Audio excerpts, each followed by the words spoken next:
lá, vamos falar de um assunto super importante. Se alguém fala a palavra índio, qual é a primeira imagem que aparece na cabeça?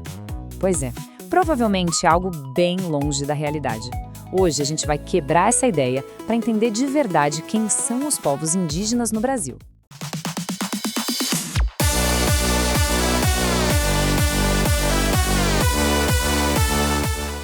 Essa analogia do videogame é genial, né? A ideia de um índio genérico, sabe? Como se fosse uma skin padrão repetida. Isso acaba escondendo uma realidade que é nossa, muito, mas muito mais rica e complexa. E olha só, aqui o contraste fica gritante. De um lado a gente tem um mito, essa figura meio congelada no tempo, sabe? E do outro, a realidade, uma verdadeira constelação de povos, cada um com sua identidade própria, vivendo e atuando hoje, agora.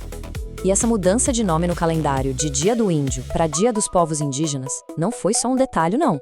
Foi um passo gigante para a gente finalmente reconhecer essa pluralidade toda. Sair do singular e ir para o plural é admitir que existem centenas de culturas diferentes. Bom, então vamos começar a redesenhar esse mapa mental que a gente tem. E a primeira parada é nos números, porque eles contam uma história bem diferente daquela que a gente costuma ouvir por aí. Essa é a pergunta de 1 milhão, né? E a resposta, olha, pode surpreender muita gente que ainda tem aquela imagem de uma floresta isolada na cabeça. Quase 1.700.000 pessoas. Esse número é do censo de 2022 e mostra um crescimento enorme. Sabe o que isso significa? Que mais pessoas estão se sentindo seguras e orgulhosas para se auto-identificar como indígenas. É como se a gente descobrisse que o mapa do nosso jogo era muito, mas muito maior do que a gente imaginava. E tá aqui o gráfico que provavelmente quebra o maior de todos os estereótipos. A maioria da população indígena hoje, gente, vive em áreas urbanas, não em aldeias isoladas na floresta. Isso mesmo, mais da metade está nas cidades, vivendo a nossa vida corrida como todo mundo. Isso só mostra que a presença indígena faz parte do Brasil inteiro. Lógico, está nos territórios tradicionais, mas também está nas universidades, nos movimentos políticos, produzindo arte, cultura e, claro, nas redes sociais. Beleza, agora que a gente já viu onde estão, vamos tentar entender melhor quem são. E se prepara, porque a gente não está falando de um universo só, não. É um verdadeiro multiverso de culturas. 391. Para e pensa nesse número. Não são 391 pessoas, são 391 povos diferentes. Cada um com a sua própria história, a sua arte, a sua visão de mundo. É a prova de uma diversidade, assim, absurda. E essa diversidade toda também aparece na língua. São quase 300 línguas diferentes sendo faladas hoje no Brasil.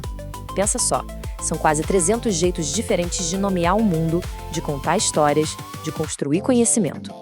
Exatamente. Chamar todo mundo de índio é a mesma coisa que dizer que Marvel e DC são o mesmo universo só porque os dois têm super-heróis. Não faz sentido, né? Cada povo é uma franquia própria, com suas regras, seus personagens e sua história. Agora a gente vai entrar num dos pontos mais cruciais e talvez um dos mais difíceis de entender para quem está de fora, a relação dos povos indígenas com a terra. Então, o ponto central é este aqui. A Constituição brasileira reconhece que o direito dos povos indígenas sobre suas terras é originário, ou seja, ele veio antes da criação do próprio Brasil. Não é uma posse que o governo dá, mas sim um direito que ele tem o dever de reconhecer e proteger. Para a gente entender o que isso significa na prática, essa analogia da casa da avó é perfeita. Pensa aí. A casa da sua avó não é só um monte de tijolo, né? Ali tem a memória da família, faz parte de quem a gente é. Então, o território para um povo indígena é exatamente isso, só que numa escala coletiva e ancestral. É a casa da avó de todo um povo. Por isso que a consequência de perder esse território é uma coisa devastadora. Porque não é uma simples mudança de endereço, entende? É como perder a biblioteca, a farmácia, a igreja e o álbum de fotos da família, tudo de uma vez só. É uma ameaça à própria existência daquela cultura. Vamos avançar um pouco e ver como essa luta e essa existência tão forte se manifestam hoje em dia. Porque, vale lembrar, os povos indígenas não são capítulo do passado. Eles são protagonistas do presente. E a organização política é um pilar dessa luta. A PIB é um baita exemplo disso. É uma grande aliança que junta povos do Brasil inteiro para lutar por seus direitos de forma unida, coordenada. Isso dá uma voz muito mais forte para o movimento. E a luta, olha, é constante.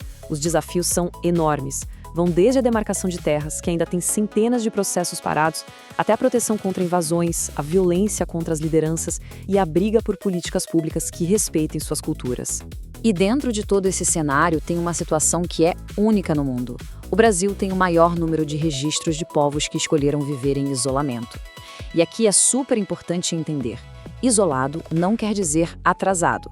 Na maioria das vezes é uma estratégia de sobrevivência, uma escolha de se proteger depois de muito histórico de violência. Chegando aqui no final, acho que a mensagem principal fica bem clara, né? Sair do estereótipo e buscar conhecer de verdade é o único caminho para a gente ter um entendimento real da situação. Essa frase é o resumo perfeito de tudo.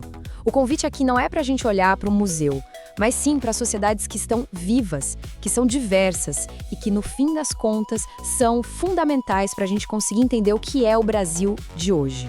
E tudo isso nos leva a essa reflexão final. A história dos povos originários não é um capítulo separado, sabe? É o capítulo inicial da história do Brasil. Ignorar isso ou simplificar demais é, no fundo, falhar em entender a nossa própria origem.